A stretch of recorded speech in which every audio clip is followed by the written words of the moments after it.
कश्मीर में स्कूल से मामला सामने आया है, जिसमें टीचर ने स्कूल में तिलक लगाकर आए बच्चों को प्रताड़ित किया गया, जिस पर हरियाणा के कैबिनेट मंत्री अनिल विज ने कहा कि हर आदमी को हमारे देश का संविधान अपने धर्म की पालना करने का इजाज़त देता है। उन्होंने कहा कि ऐसे किसी को रोका नहीं जा सकता। ऐसा गलत बात है। हर आदमी को हमारे देश का संविधान अपने धर्म की पालना करने की इजाज़त देता है, तो ऐसा किसी को रोका नहीं जा सकता। ईवीएम को लेकर अब सभी विपक्षी पार्टियां कांग्रेस के साथ आ गई है, जिस पर कैबिनेट मंत्री अनिल विज ने तंज कसते हुए कहा कि अब इन्होंने हार को हार न मानकर जो कि प्रजातंत्र में जनता के फैसले को स्वीकार करना होता है, उन्होंने कहा कि अब ये बहाने बना रहे हैं। कोई कहता है मेरी स्याही गिर गई थी, कोई कहता है मेरी कलम टूट गई थी, इसलिए मैं पेपर नहीं दे सकता। वास्तविकता तो ये है, जनता ने इनको नकार दिया है। नहीं, अब इन्होंने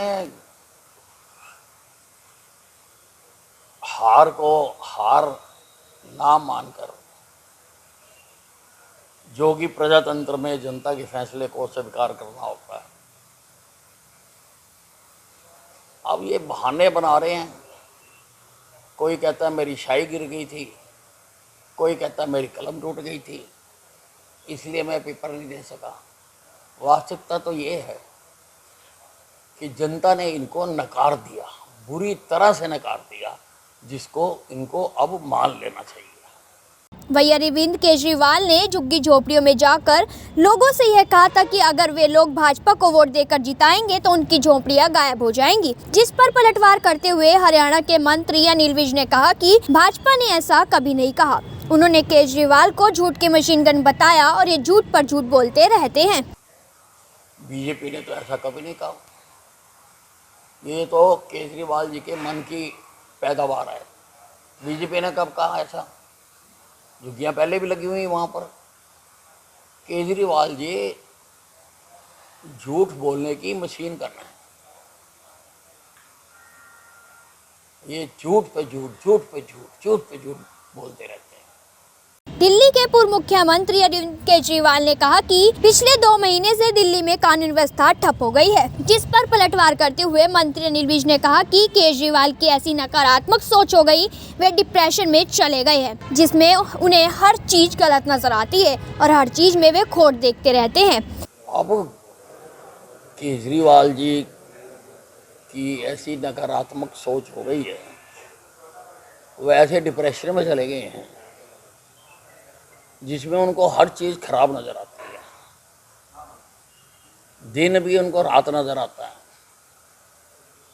और हर चीज़ में वो खोट देखते हैं। ये एक डिप्रेशन के मरीज के लक्षण होते हैं। आप नेता संजय सिंह का कहना है कि भाजपा का मतलब भारतीय झगड़ा पार्टी है, जिसका जवाब देते हुए विज ने कहा कि भाजपा ने कब झगड़ा किया, ये अब्रिविएशन से अपने आप बनते रहते हैं। उन्होंने कहा कि भाजपा तो परिवार मिलन की पार्टी है, भाजपा नेकता में एकता की पार्टी है। उन्होंने कहा कि अलग अलग तो देश को तुम बांट रहे हो, कभी तुम कहते हो धर्मों में बांटती है, कभी तुम कहते हो जातियों में बांटो। उन्होंने कहा कि हम तो एक भारत और श्रेष्ठ भारत की बात करते हैं। भाजपा ने कहाँ झगड़ा किया?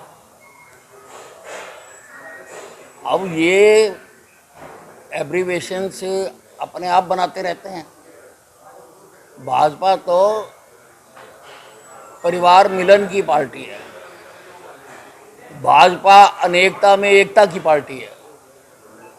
अलग अलग तो देश को तुम बांट रहे हो, कभी तुम कहते हो धर्मों में बांटो, कभी तुम कहते हो जातियों में बांटो।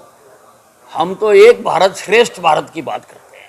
हुड्डा का कहना है कि एक तरफ डेंगू का कहर बढ़ रहा है और दूसरी तरफ सरकार लोगों की जान बचाने में असफल है, जिस पर कैबिनेट मंत्री अनिल विज ने पलटवार करते हुए कहा कि हुड्डा साहब को डेंगू कहां से काट गया, अब तो डेंगू जा रहा है। डेंगू को देखते हुए अस्पताल में पूरे इंतजाम किए गए हैं, जगह जगह फॉगिंग करवाई जा रही है। सरकार पूरी तरह से डेंगू से बचाने के लिए जो कदम अस्पतालों में उठाए जाने चाहिए, जो दवाइयाँ होनी चाहिए, वो पूरी मात्रा में अस्पतालों में है। जहाँ जहाँ हमें ज़रूरत पड़ी है हमने एक्स्ट्रा बेड भी लगाए हैं। और जहाँ तक नगर पालिका या नगर परिषद का बात है तो वो फॉगिंग भी कर रहे हैं। हुड्डा साहब को डेंगू कहाँ से काट गया? डेंगू तो अब कंट्रोल में जा रहा है। ये जो अब जो समय आ गया है इसमें तो डेंगू कंट्रोल में होता जा रहा है।